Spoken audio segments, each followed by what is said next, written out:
All right, well, welcome to Taste Ribera Rueda with Drink Real Spain, Stephen McConnell and Justin Sutherland. Today is Wednesday, May 18th, and my name is Brittany Chisholm. I'll be your MC for the evening. Briefly, before we start the program, a few housekeeping notes for those just joining us on Zoom. If you have questions as we go along, post those in chat. Chances are someone else has the same question as you. And please remain muted unless asked to voice your question live to the entire group. I will be spotlighting our trio of hosts as we go, but if at any point you're not seeing what you think you should, you might be in gallery view. So look for those words in the top right corner of your Zoom and toggle that on to speaker view. Again, assuming Zoom cooperates, we'll manage this for you. If you're joining us on social media via our live broadcast, feel free to post comments, and we do hope you'll join us for the next tasting. The next tasting package will be available on drinkrealspain.com in August, and quantities are limited. Now for some quick reminders about setting your table. Of course, this is all about wine, and you should have chilled it, even the red. You should also have snacks, because we can't taste wine fully without tasting it with a little salt, little fat. Things like cheese, charcuterie, salted nuts, even potato chips will work. So if you have those, you don't have them out, just go grab them real quick. Next, pour each wine into its own glass and place the bottle behind it so you know which wine is which. Repeat for everyone enjoying wine with you. And finally, please make sure you have plenty of water. Today, our wines came from Drink Real Spain, a unique online marketplace to support independent retailers. I'd like for you to meet Brady Lowe. He is the manager of the Ribera Rueda campaign. Brady, why don't you introduce us to our friends, Justin and Stephen, and then kick us off with a toast. Hey, everybody. I want to thank everyone for being here tonight. I'm looking at all the faces that we have in the room. Megan, Laura, Scott, Nicole, thank you guys all for being here. Justin, Stephen. Basically, we are here to drink some wines tonight from Ribera Rueda. Kind of the overall arching mission, and I'll let Stephen kind of jump into the wines tonight as our host, is that you've got some beautiful wines coming from the most prestigious wine regions in Spain. One of them being Ribera del Duero, home to Tempranillo, where that is like the king grape of Spain. And on the other side, we've got across the river, Rueda, which is a region that's really kind of focused and primarily on a grape called Verdejo. Tonight, we're going to learn about those. We're going to taste through them. We've got a really cool lineup. I hope you guys enjoy the bonus bottle, but not too much in a bonus way. But we'd like to throw that extra bottle at you because there's something special that we'll learn about the statement and possibilities behind Verdejo. And I think the best way to say it is I had an opportunity to sit with some people the other night, and they asked me, what does it mean when your grape has a lot of potential? And I hope tonight Stephen can answer that for Verdejo. And with Justin being here, we're going to hear we just got back from Spain. We had a great time together. We went in, we dove into the vineyards, picked up the soil, put it between our hands and toes. Well, maybe it was too cold for toes, but we definitely did the soil thing. And, and we had a great time putting this time together while we were in Spain. So Justin's going to kind of reminisce on what we did there, how these wines interact with food. I'm going to try to get Stephen in the mix on Instagram. Stephen, you're there. And I think we are ready to rock and roll. There he is. All right. Stephen, if you want to unmute yourself, tell us what is going to be the first wine. Okay, right on. Hey, I think we decided on doing the 2018 Irun. Are we there? Yep. Okay.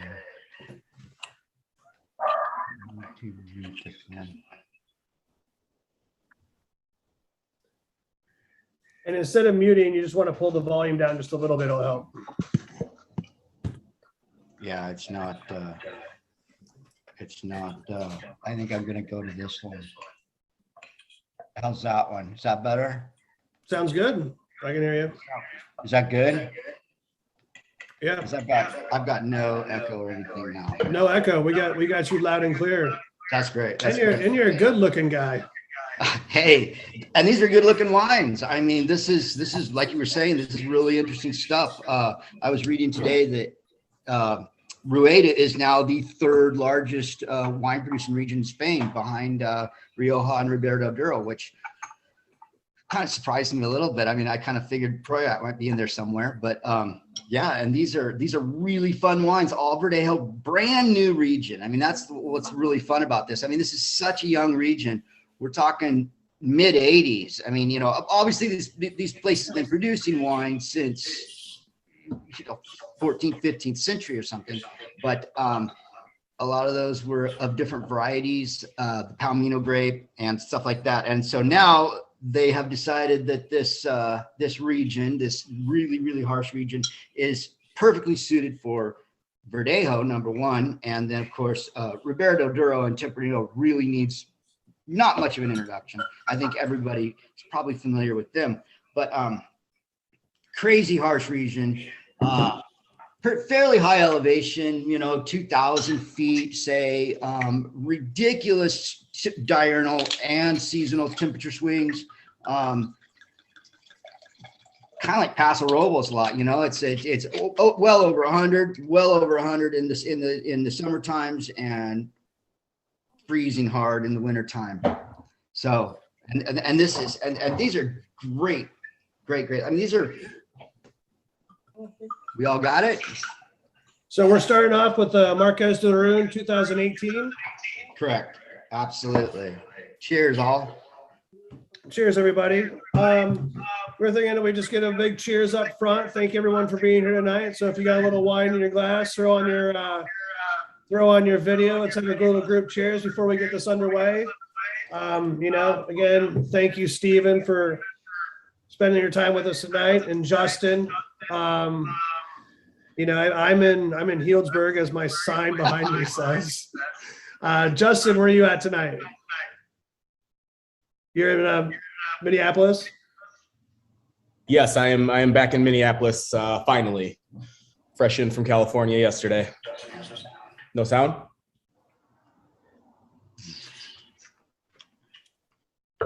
How about now? There you go. Right on. There we go. Yes, I am back in sunny St. Paul, finally, after 3 weeks on the road. Fresh in from California, though. Right on. And I'm in California, of course. So California, we sent you home, Justin. We need you to get some rest. Yeah, right. And you guys were just in Spain, right?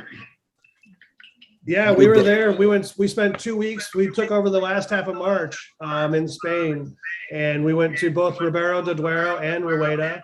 Spent equal time in both regions, learning about these two, you know, kind of handful of producers each day, anywhere between 3 to 5 bodegas per day, with some mashup lunches and dinners. So we were in the 20 to 30 references a day kind of category. That's I think we did like 24 wines in 9 days. That's a busy schedule. That's a long way. Yeah, I've never been there. I've been, the closest I've been is France on the other side, of course, and then I've been to Portugal. Portugal's a lot of, but you know, it's and on the same river, but down at where the river, you know, is quite a bit different than where it cuts through Castile and Leon there. And let's keep in mind that river that you're talking about that runs right through the two regions. I mean, out of all the Roman times, I mean, this was the path, the holy, and, you know, there were other things that happened on this pilgrim route between, you know, Rome and Africa. I mean, this is the way that you got through Portugal into the Gibraltar Strait and crossed over. I mean, this was a huge thoroughfare, you know, so they've been making wine here for 2,000 years, and everyone going through there is just drinking, resting, and that's the way it worked. I mean, this is an area very rich in culture, filled with castles and stories and history.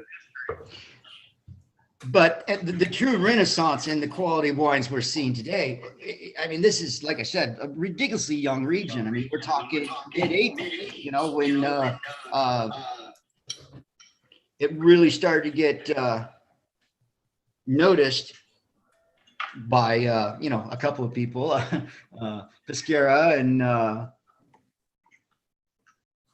Vegas Sicilia. And Justin, what did you feel? I mean, did you pick up on that kind of deep culture history while you're there? That's what I was going to say. I mean, although the region's young as far as, it being, produced now, the history and then the way, some of those castles and what was the place we went that had all the underground, it looks like something out of Lord of the Rings. But just the historic winemaking processes were pretty fantastic. Yeah, I mean, it was like we were in the buttress of a castle. I mean, and the walls were 20 feet thick on both sides to take on, impact, and, 100-foot moats and 300-foot walls with, blast from cannonballs from, 300 years, 500 years ago, still left on the side. Do you want to talk about this wine a little bit? Yeah. Tell us, my man. Absolutely. I mean, this is obviously everyone can see the color. I hope you didn't yank it out of an ice bucket or anything, because I just have to tell everybody you're drinking your reds way too warm and your whites way too cold. I mean, a nice cool cellar temperature on these things. Definitely not ice bucket temperature. Will get the most warmth out of them. Nice golden yellow, great vegetal in the nose. I mean, really spicy almond paste sort of vegetal rhubarb. With plenty of tropical fruit. I mean, it's just so spiced and rich, I mean, it could easily compete up there with some of the bests in Sancerre or even Petit Chablis, that sort of thing. Wow. And it's just, there's so much glowing in it, it's like, and it doesn't have any of some of the harsh things that, so a lot of Sauvignon Blancs, people have a bit of an issue with some of the vegetal aspects of that. This just has gorgeous spice and minerality, and the fruit, beautiful kiwi and guava, a little banana. I mean, it's really nicely done. And this is not a super young wine. I mean, this is an 18, so I mean, it's got 3 years on it, and but we have a surprise coming up now, don't we? Yeah, we do. Also, this wine, I've noticed this wine change. I'm eating a very, very pungent pecorino and porcini salami. And when the richness and just punginess of this sausage mixed with this wine, it really opens up the fruit and the sweetness. It's a really good food wine. Yeah, I imagine it probably helps. These are really acidic wines. They have a little tartness down around the edges of the tongue, and that ought to nullify that a little bit. Not that that's a bad thing, but no, it was interesting watching it transform. I mean, going from something tannic and then just to something very bright and fruitful, just by incorporating this punginess of this pecorino cheese. And it's definitely, a lot of people are like, oh, it's white wine, it can't have tannins. But I mean, that's there's tannin in this, absolutely. Well, the thing about white wine for me, what I always look for, which is kind of, is just a little bit more body, a little bit more structure, broad shoulders, maybe a little voluptuous. Like, I like wines that have a little bit of weight.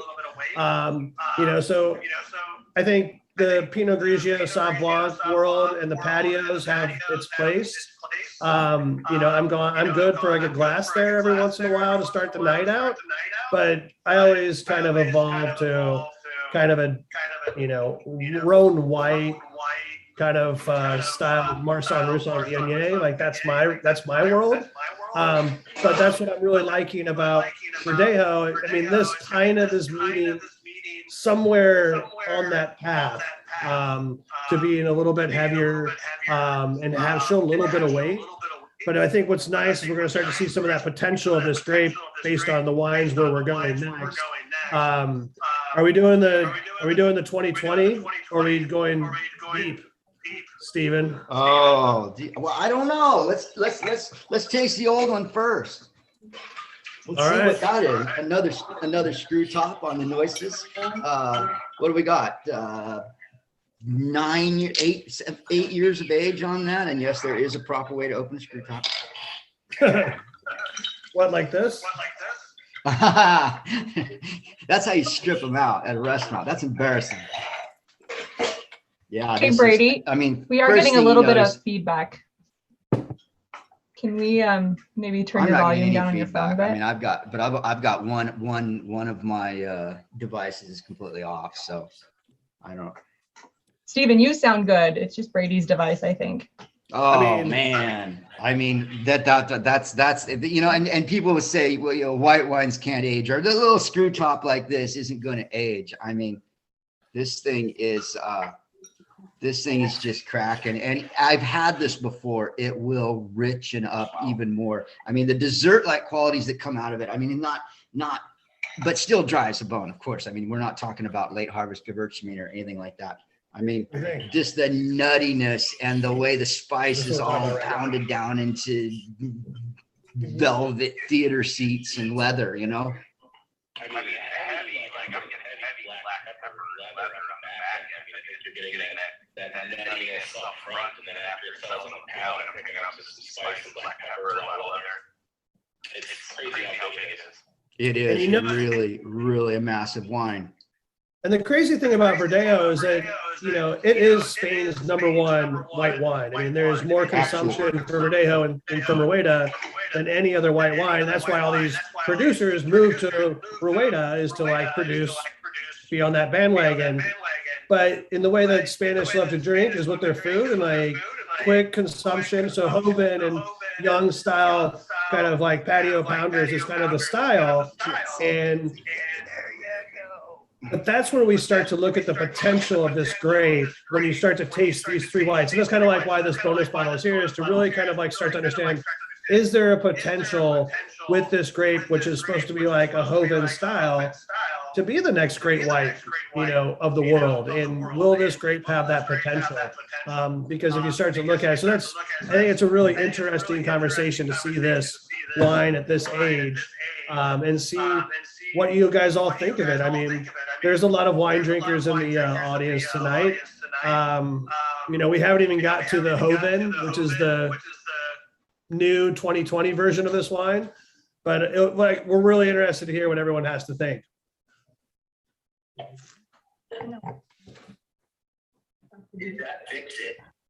Stephen, I did mute you for a moment just to test the feedback, and it did fix it.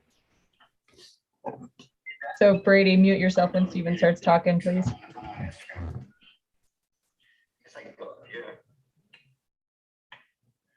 Yeah, so you can't mute on the Zoom. You got to just turn your volume down on your computer. Yeah, that's what I'm working on right now. If it is indeed for me. I don't know where that voice is. So, you know, basically right now in the 2013, you know, you're talking about a screw cap, and you like look at the unique thing about this is this back label. So this is the back label from the DO in 2013, and this is the new DO sticker. And those are two very important elements when you're looking at wines, that you won't see this one anymore, and you only see this guy in the marketplace, and very rarely will you see this one. So I wouldn't say that this is a mark to chase at all, like, but you got to be like, whoever is storing it, holding it, let them be a trusted source. We were really lucky for this 2013 to come out of a really well-established negociant cellar. So that's why we were lucky enough to have this.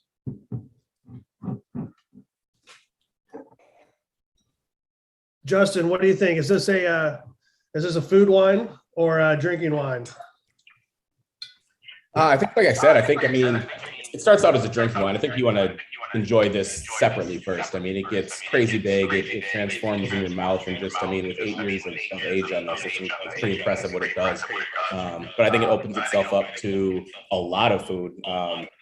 Like I said, I got that kind of heavy spice and black pepper on the back end, and I think you go either direction with this. I think with the weight that it has, it would hold up to, you know, fatty meats. I mean, even as an entree wine, and it could also go to the other end and be a dessert wine with some of the sweetness that's up front. So it's very versatile. What do you think? Acid? How's the acid level for you on this? For me, it started out some acid, but to me, it's not heavy acid. And that's crazy that it's there. The acid is still a little present enough. Like with food, I'm sure it would jump somewhere in a direction. Yeah, it's really, I'm getting bad now.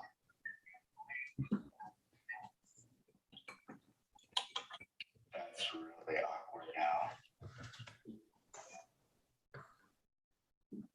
now. I love awkward drinking with friends. Yes. Yes. See, I wasn't having any problems, and now I am.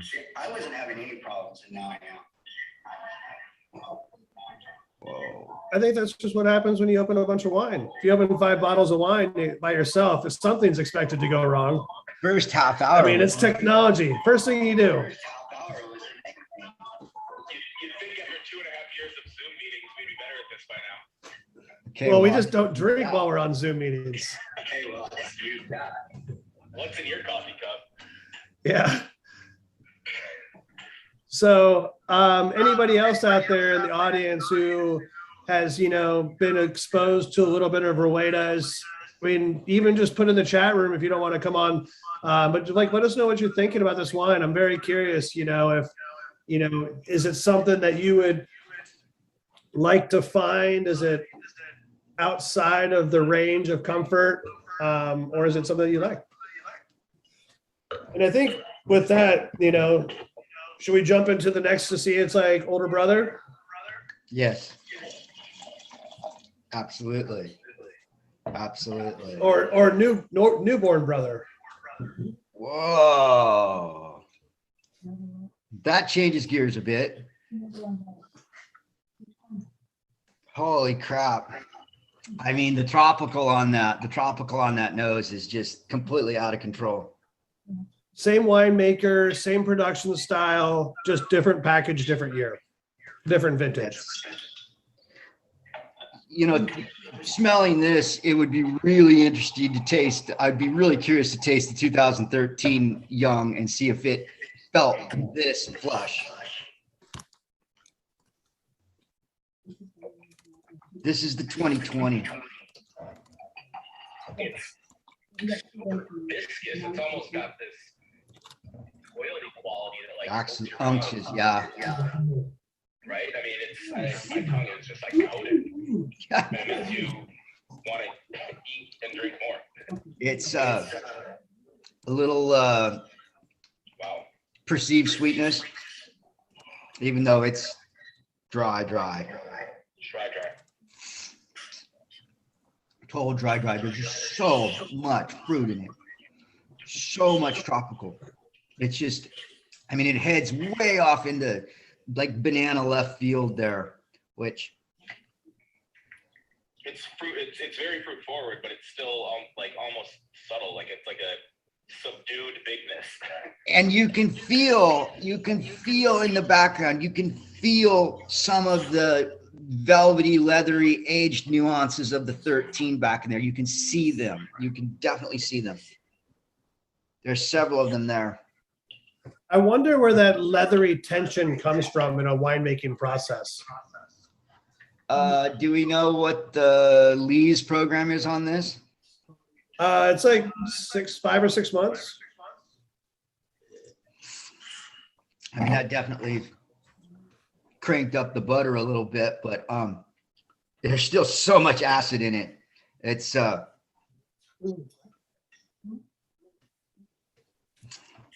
and what ABVs are we talking here? 14.1. I mean, that's pretty right. I mean, for a white wine, I mean, that's a big wine. It's definitely out of, porch pounder category. And like you said, up into, white Rhone, Giné, Roussanne, Marsanne type things. I mean, it's a really warm region. These wines are going to get ridiculously ripe, even though this is a early ripening variety.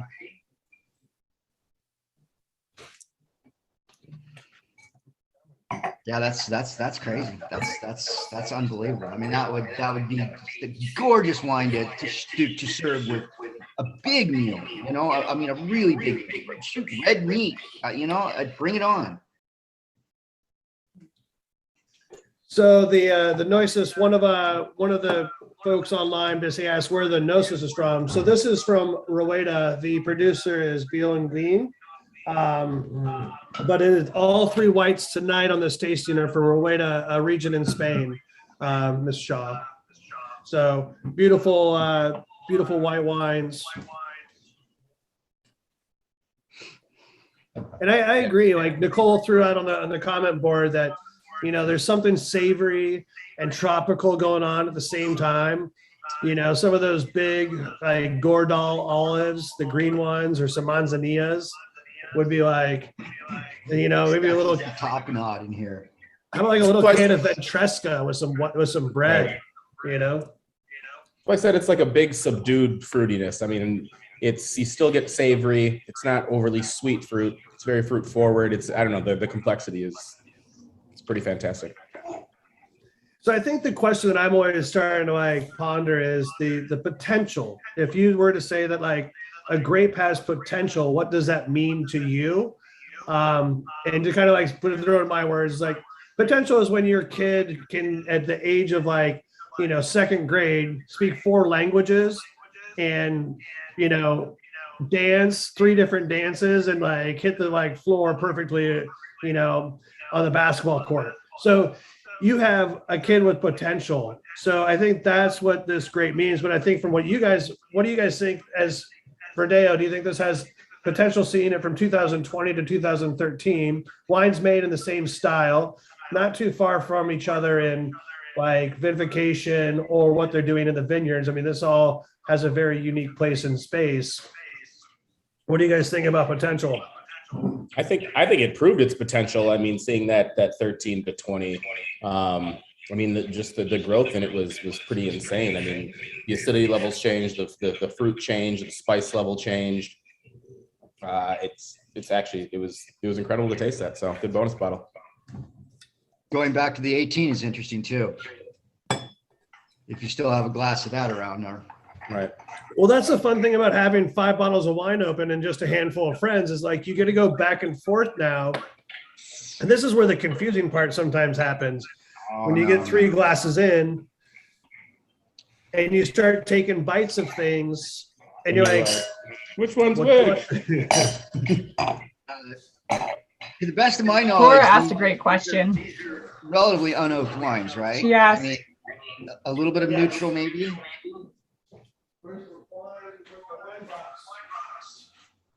Say that again, Stephen. What happened?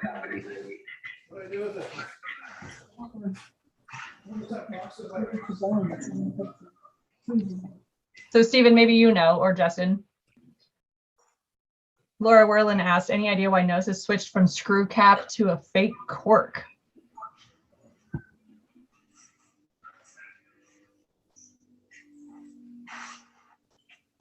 What are we doing next? We're doing the Crianza? Oh, here we go. Oh, nice Vino Verde box.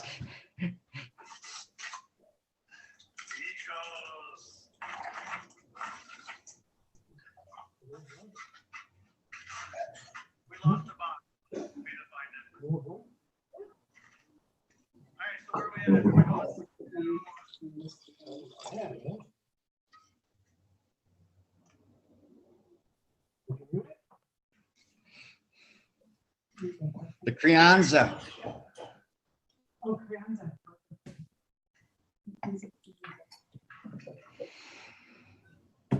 Which is the Aster? Correct. And it is a monster, but not too bad of a monster. So in the regions, you got these back labels.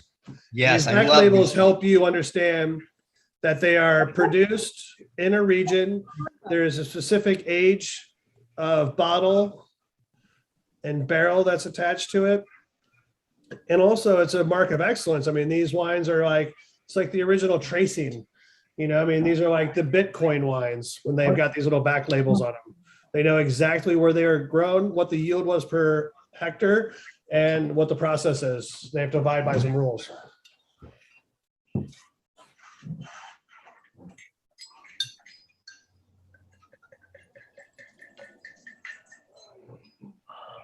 Oh, wow. Gotta love a little Tempranillo. That's a spicy girl. 17, 18, 19, 20, 5 years old. 5. Got a long ways to go. So this has been released for 3 years. Yeah. Crianza is 1 year of bottle age, right? 1 year of oak, 1 year of bottle age. Yep. 1 year. Yeah. Reserve is 2 and ground reserve is 3 or as much as they want. That's the great thing about Spanish wines, though, is they don't release these wines, and this is, you know, pretty much par for the course all the way across both Rioja and Ribera del Duero, and that is they do not release these wines until they think they are ready. You know, no wine before it's time. You going straight over into that one? That was cool. Side by side. This is a cosecha, right? And we heard that from every winemaker. I mean, from, you know, like I said, we visited probably 24 wineries, and every single person you talk to, when do you pull them? When do you bottle them? And the answer was always when it's ready. Yeah, yeah. And that's the good. California could learn a little bit from that. I know it's expensive, but a lot of regions could learn a lot from that. Yep. I mean, Tadonia just released their 2009 Rosé up in Rioja. I mean, that's insane. Really? Wow, That is great. that's a big, nice big wine. 14.5. Drinking really nice though. I mean, it's not something where you just immediately go, oh man, you know, that's just like not even approachable for another 15 years. I mean, it's got some backbone. I'll tell you, like tonight, all the wines came from Wine House, which is a shop down in LA, and everything here has a very unique kind of age component to it. I mean, we're drinking 17, 16, 13 is unheard of for Rueda, but you know, even finding 18 the source.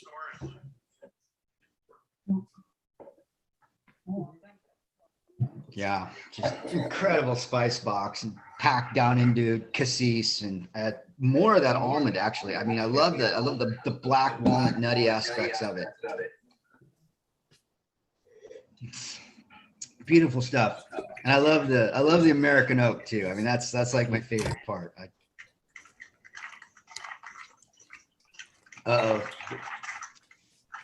Dude, you're the guy that sits behind me at the theater with his paper bag. Right. I just found this like killer bakery at this little shop we went to today.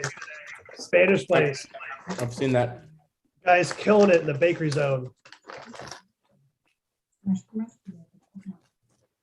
He was an X6 or X Sports.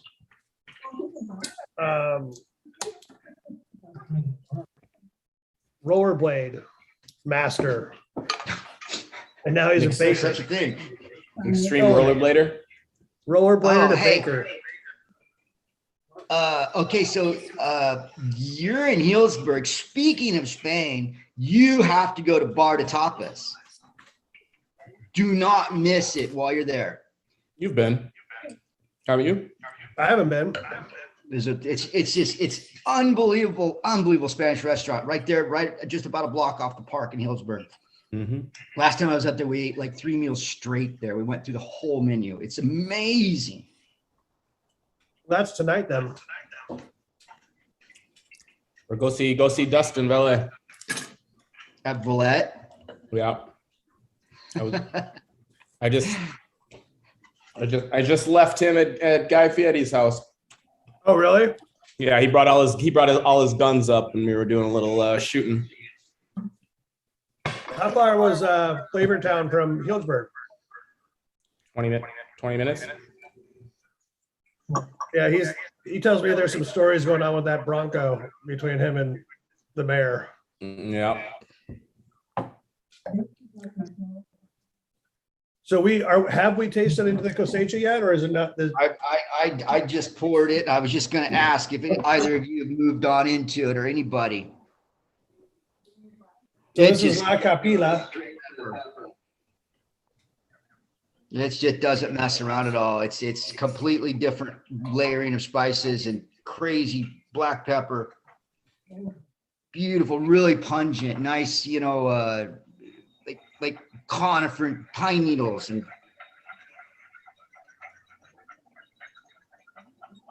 almost like a like herbaceousness. Smells like a redwood forest in NorCal. Wow. Smells like a cherry, a Twizzlers, put a candy on. It's like a cherry Twizzler going on. It's a good amount of spice, pepper, sour cherry. That's a fun wine. Purple too. This is 17. A lot of purple around, which is an interesting sign. What's that a sign of?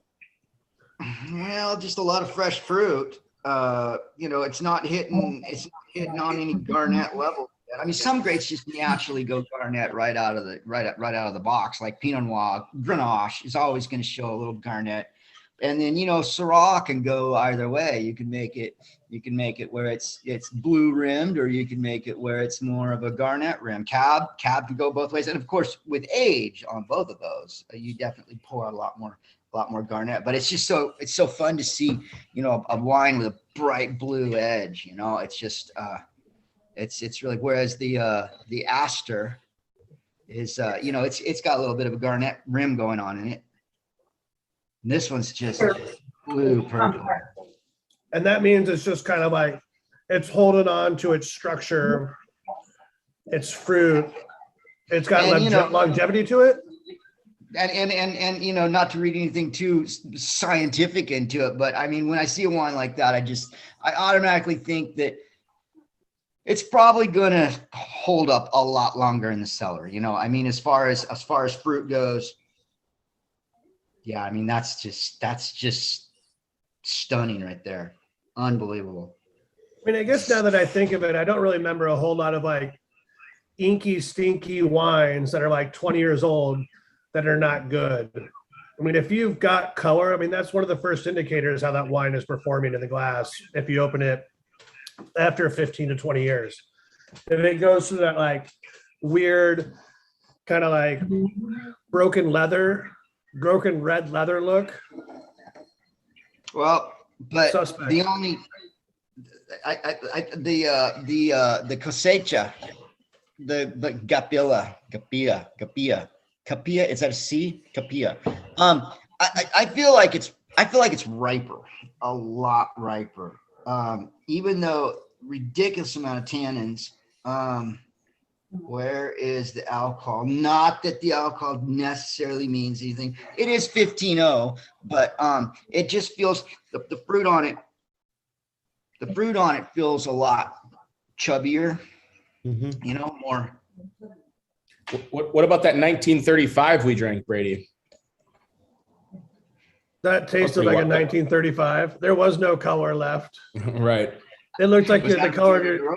It was somewhere between the color of Steven's shirt and Justin's shirt. Exactly. Somewhere in there you go, right there. That's it. The 75 held up really nice though. I thought that was good glass. Yeah, and I think that's what we want to see in these kind of regions is like the ability for age statement. And I think we're looking at two young regions, both of them taking denomination of origin in 80 and 82.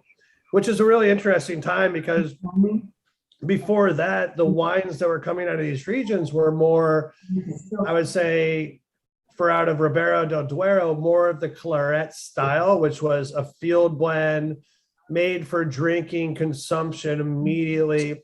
And then all of a sudden, people started watching what some of these really well-known big names were doing, that were bringing home top dollars in the wine community globally. You know, the Vega Sicilias, the Pingus, like, you know, they brought some really great attention to the region. And now the wine's coming out of it. There's no, the table wine feel is gone. It is, what does prestige look like? What can we do from raising the bar? And that's just 40 years today. And apparently, according to, depending on who you talk to, I mean, this Tinto Fino that they use, which is literally possibly their own genetic version of Tempranillo that has developed a thicker skin and has like created itself for this environment, which is very interesting. And it's interesting also to look at the different winemakers in Ribera when some of them will say 100% Tempranillo and some will say 100% Tinto Fino, you know? Well, and that's the interesting part about, you're hitting it right on the mark, is that the area of Rioja, which was like predominantly known for being one of the big regions in Spain, and it's a big region. There's no countering that. But what was happening in Rioja was that it was a volume kind of field, I think, and where you went from a winemaker in Rioja or looking at what they were doing in Tempranillo and the opportunity to go over to Ribera del Duero and do something unique and special, small plot with old vines, and really do things the way that you want to do it. I think that was kind of like this little tangent crew that just moved over to Ribera and have really just been chasing their dream of making like really good place-based wines, and really showing what Tempranillo can be. And along the way, they found out that, wow, Tempranillo over here has been growing in this really crazy temperature shift and becoming something completely on its own, and making wines that are different than any other Rioja or any other Tempranillos in Spain. You know, I mean, then the only place you find it, and I see it, is at like Napa, maybe a little bit in Washington, nothing in South America. But and now you have the third or fourth generation, whatever, you have the new generation, let's just put it that way, coming out. And you know, I suppose you could blame, you know, Parkerization in the world or whatever, but the modernization of the facilities, you know, we're losing a lot of that real, we're not losing the important kinds of rusticity in the wine, because that's valuable. We have to keep that in the European wines, but you're also losing some of the bad side effects of the rusticity with the new generation coming in, and, you know, cleaning out the cellars and getting rid of the old barrels, and really thinking about the future in terms of sustainability and organic farming. And it's really, you're going to get beautiful, clean, wonderful fruit-driven wines like this. But let's not go too far with that. We can't erase Europe from these wines. I mean, you can't take Italy out of the wine. You can't take Spain out of the wine. You can't take France out of the wine. You have to leave that in there. We don't want California, okay? But yeah, it's really fun to watch these regions, even though this one is very young, only 40 years or so. You know, really start being turned over to you know, kids your age and younger, and doing things differently and making beautiful wines. I mean, these are and Justin, I don't know about you, but I got a feeling that, yeah, maybe there were some younger cats going at it in Ribera, but they were trying to protect or bring back kind of like the old world style of doing it, but just doing it in a new, clean way. I mean, what did you? And that's exactly what I was kind of leaning into. And I was going to say, I don't know if I'm wrong in saying this, but I feel like, especially some of the smaller wineries and even the younger makers that have taken over some of these wineries, a lot of times we heard that nothing was ever 100% anything. Like they didn't Am I wrong in saying that? Didn't we hear that a lot from some of the smaller wineries with these winemakers, that they never really claimed to be 100% any grape specifically? That they were taking what was on their plot or whatever the lands that they owned, and they were pulling it when it was ready based upon a date and based upon what grape was in it. It was very just flavor based and process based, and really leaning into some of those old world practices, just refining it. Yeah, and that's kind of like the idea that, hey, why does Justin make the best tomato sauce in the world? Well, because Justin's 5th generation and his family was planting 13 different kinds of tomato plants, and he's just been taking care of those tomato plants for 150 years. Like, it's not just one specific tomato, it's 15 different breeds or varieties of tomato that are in that plot, but the predominant, there's one driver, right?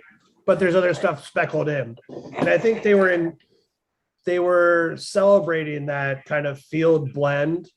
And I think, but we're still at a point where 95% of the grape going into the bottles is always going to be Tempranillo. That was the predominant, but there was these spurs that went off, Exactly. And I think I like that you said that. I think they kind of took pride in that when you taste something and it was, Verdejo, Tempranillo, whatever it was, but also saying, nope, it's not 100%. Like, we don't, we'll put in what's necessary. We'll make it good. We'll pull it when it's ready. But I think they took pride and they celebrated, taking that old world practice of the table field wine, refining it, making it 95, 99% something, but not being so pretentious that they're gonna, just move away from their history. Yeah, I mean, I and that's what I think there's a really nice push of folks there to stay within their confines of their region and really celebrate and protect what it is, but they want to do it in their own way. Like, if we wanted to talk about regions in Spain like Rioja versus Ribera, I feel like there's a lot less range of what you can do in Rioja. I think you have a lot more constraints. And in Ribera, there's a lot of winemakers who are doing some really unique stuff. I mean, let's say Big Brothers and the cool kids on the block are these, $300 to $2,000 bottles that are just coveted globally. They don't want to be them. They don't want to compete with them. They want to do what they want to do, but in a region that complements everybody at the same time. And I think that's really important to just speak of and to think of when you look at this region. Yeah, absolutely. That's fun. We did pretty good. 5 bottles. I thought we were going to be like a half hour over. Yeah, I totally did too. I mean, it's the way it always goes, but we cracked this one down. Out of the reds and whites, anybody have any favorites? I mean, we can drink it. We can drink it back if you want. We can start at the top and drink it back. Mitchell, what was your favorites tonight, bro? Did anybody have any favorites out there? Mitchell, did you have a pick that you liked the most? Yeah, I like the 20 Verdejo for sure. Hands down. I like a fresher style. The 13 to me, I was getting that nuttiness gets a little obnoxious for me. I'm hypersensitive to that, but the 20 was singing. I hear you there. I mean, and sometimes like that, you just got to find that one. I mean, do you like aged steak? You like that weird kind of milk dairy 90-day aged funkiness ribeye? Is that your style, Mitchell, or no? You and Mitch know? You and Mitch know each other? No, I just like his okay. hat. All right. Well, I just thought maybe because he's big time industry and has a shop and everything and knows everyone. So I thought maybe you knew it. No, it's just like from finding that one bite that changes that wine. Is that possible? You know what I mean? Like, is it some weird funky ass sheep cheese that with that could make it worth it? I mean, I think the Mitchell, as I agree, like that 2020 is a good style. I love it. I mean, there's a lot of range there. You just focus into what your options are when you're looking at a 2013. I think that for me is like a ADD 9 o'clock at evening after you've had 20 bottles of wine and you got 15 people around you. Everyone's like looking for something unique. I was amazed that it was still as fresh as it was, quite honestly. I mean, it was delicious.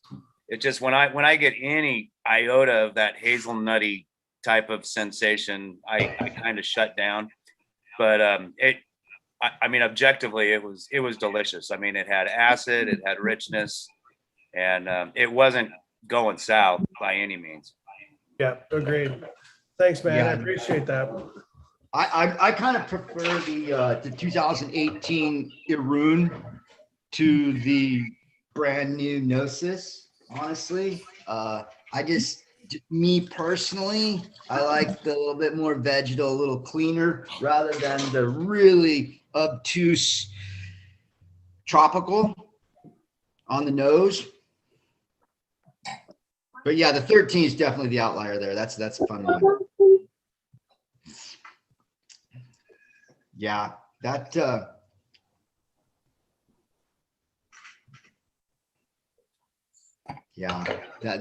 2018 Irun is really nicely done. Well, and there's still a little bit of like, I don't know if you get that effervescent on it. There's just totally. bit of liveliness. It was obvious from the first splash, man. It's totally got some spritz in it. And for 2018, that's, you would think it probably should have settled down by now, but no, there's definitely some spritz in it. And I'm wondering if that's a secondary or tertiary like result of age, because it's rare that I mean, the two other whites that we had tonight, none of them had any kind of mouthfeel that was similar. Yeah, the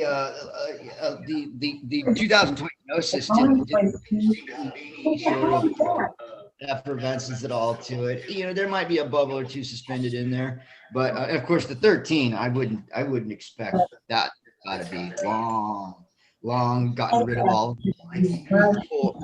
fruits. But typically that's something you see, on tasting a wine that was, bottled 6 months ago or is a year old, something like that. I never want to lose any of my youthfulness. There's a little bit of sediment in it too, which is fine, which is lovely, beautiful. I love that. I love seeing that. So you're surprised that the 18 held on to a little bit of that though?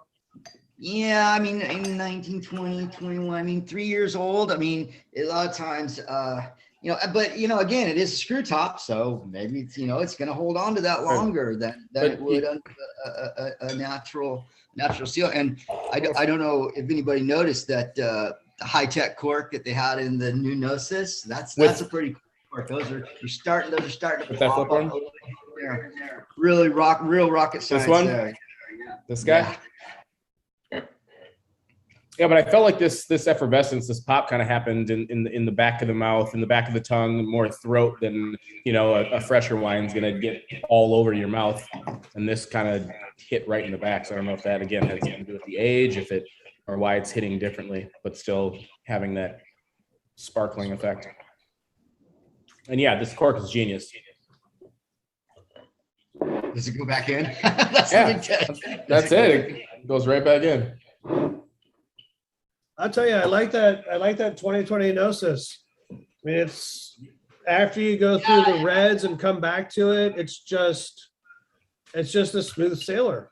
I think that's the fun part of like going through wines and just like having a little bit of that ADD style. I mean, there's nothing wrong with going to a shop and buying 5 bottles of wine and opening them all in one seating by yourself just to go back and around 3 or 4 loops. But yeah, I'll tell you, the 2020 Nosis, I mean, it's built for like a different kind of food. And, Justin could probably say this a lot more eloquently than I could, but I mean, I'm, with the Irun, I'm headed more towards maybe even down into like oyster territory, I mean, something really, really light, bright seafood. Whereas with this 2020 Nosis, I would crush that. For me, I mean, that Nosis was one of the most unique wines I think I've tasted recently. And again, it's because of that viscosity, that mouth coating nature, that almost, like I said earlier, I don't know what the right wine description word is for it, but it's almost like this oily, like it coats your mouth, it coats your tongue. It makes you crave something to chew, something to eat, definitely some salt, but it also makes you want to go back and have another drink of the wine. Well, something you just said there, Justin, that made me think about is like, if you were to look at like different, like a competitive set of wine regions or varietals, like we're drinking Verdejo, like in Chardonnay, where does this behavior take place? I mean, if I was drinking California Chardonnay, I'd be oaked.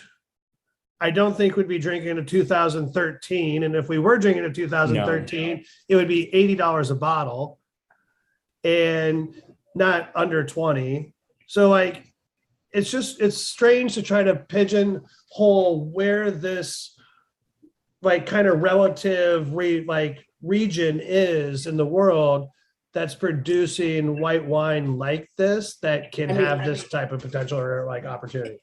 It has a few of those qualities, the words we hate to hear. I mean, it's a little buttery. It's some, but I don't know. It's been hard for me to compare. They're very dangerous, but they're also really fun, especially with white wine, and especially with something that doesn't roll off the tongue. I mean, there's not a bottle of Verdejo in every American's refrigerator, and but I mean, North Coast Chardonnay. I mean, a Sonoma Coast Chardonnay, you could run into something like this, but probably not the vegetal. Sauvignon Blanc. I mean, stuff from the Loire or Sancerre, not necessarily New Zealand, but I've really never had a 4-year-old New Zealand Sauvignon Blanc. Well, and I think that's the thing. Is like I just don't know any ageable wines in New Zealand that have this type of body that could play like this. Bordeaux Blanc. I mean, of course, in Bordeaux, they're drinking white wine every day with food and not spending $30 a bottle on it. So they're going to so in Bordeaux, they're enjoying it. And I think this is kind of a look-alike region for Bordeaux. Or as you mentioned earlier, a lot of something with a heavy Semillon addition to it, like South Africa's doing a lot of stuff, great stuff. Like Australia has some beautiful, almost like 50-50 or 40-60 Sauvignon Blanc Semillon, and it richens it up, it changes the viscosity, and really brings everything. I would agree with it. I think Semillon might be its lookalike, blended with a little bit of Sauv Blanc, you know what I mean? Like it might have that kind of range. And a little bit of that, now, I mean, we're an hour into this, and I'm now probably at 65 degrees at best, possibly even warmer, above 65. And, I mean, there's a toastiness to it. There's a smoky aspect to it, not from oak, from fruit that, it's just but still just brilliant all across the palate, so much acid, so much spice, bone dry, beautiful. I mean, I've aimed for spending quite a couple of good dollars on like Sauvignons that can kind of like aim at this level, like things that are a little bit funky. They've got a little bit of that range, but I don't know, like there's a little bit of that honey, a little bit of that oxidation, but not. And there's fruit. So it's, I wouldn't say that a young Jolie is very far off this game plan, and things that I've tasted in my lifetime. Is that more of a dried fruit than a fresh fruit? Yeah, but you're looking at something that's like, I love it. It's afternoon. It's oysters. It's kind of like richer seafood, but it's wines that are a little bit too eclectic for it's kind of like common table. So it's, you got to have people who are like looking for something a little more unique. I don't know. I mean, Stephen, you're wiggling a little bit on that. No. Honestly, I'm thinking lamb. I know that's everybody just went, oh my God, what are you talking about? I'll tell you, like the one thing is if you look at that 13, I'm sorry, no, the 13, the 18, that one with a little effervescent, Justin, this is a call out to like Midwest, but if you haven't gotten a box of oysters, cracked them open, put a little bit of barbecue sauce, bacon crumbs, and cheese on them and put them on your grill and lay the whole thing out and then close it for 8 minutes. So it like just to start to like bubble the cheese into the barbecue sauce and those oysters are cooked. That 18 Irun would just be like fire. I even thought of, go ahead. Oh, and then any of the wine. I mean, the red wines would still be like good for that because it's just a little slight chill, but that 18 Verdejo would just crush it. I even thought of mussels as well. I mean, that's why it's funny that you brought up the oysters, but I mean, 100%. There's that smokiness, and especially like some milkier, some West Coast, some 100%. Drive out to Point Reyes, and there's a kid out there on Drake's Beach that does that in a 55-gallon drum all day long. Used to be $1 a piece. I doubt that's still the way it is. No way. Marinara drizzled in them, or garlic and parsley and butter, and it just shucks them right there and hands them to you with your bare hands. I'm telling you, one grill and a guy or a girl who wants to do it the right way. Kraft barbecue sauce and Monterey Jack cheese and bacon bits. I'll tell you, it's a $1 million business. You just got to find the guys with the forearms to keep shucking them all day, though. Yeah. I've had my accidents. Well, I think if we want to like kind of wrap it up, I mean, everybody, I just want to, again, Stephen, Justin, thank you guys so much for taking the time today to drink with us and to walk through this. Of course, I have a bomb to throw at Justin question before we get out of here. Oh, yeah. But like, well, I guess we could do it then say our goodbyes. But if you had Uber Eats right now, what would you order?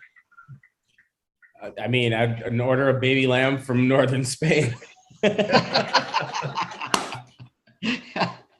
right. Man, what name you got? Are you kidding me? I mean, I've never ate more baby lamb in my entire life. Breakfast, lunch, and dinner. 16 pounds, yes. Oh, at best. Well, I guess I have to up the question one more. Sardines. I would say I have to get Adam Sobel cooking 10 baby lambs. Sardines and potatoes in one day. Yes. Oh, I love it.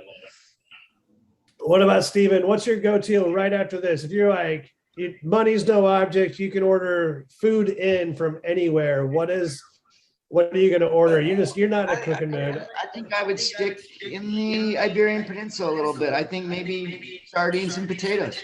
Yep.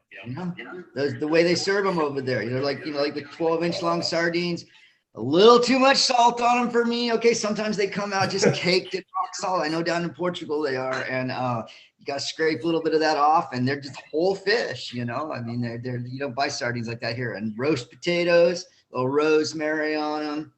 And a couple of little cherry tomatoes that got a little too close to the fire, and kind of wilted a little bit. And that's kind of there. Or wow, who knows?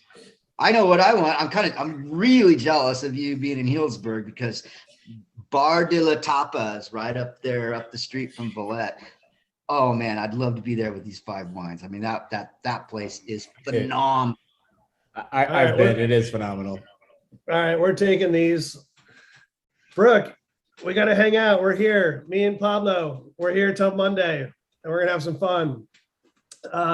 Yes, if I could have one thing right now, which would make me extremely happy, is really, really well done Popos de Gallegos, where they serve it on that wood platter, and it's like the little potatoes that are like that thin, but like the circles.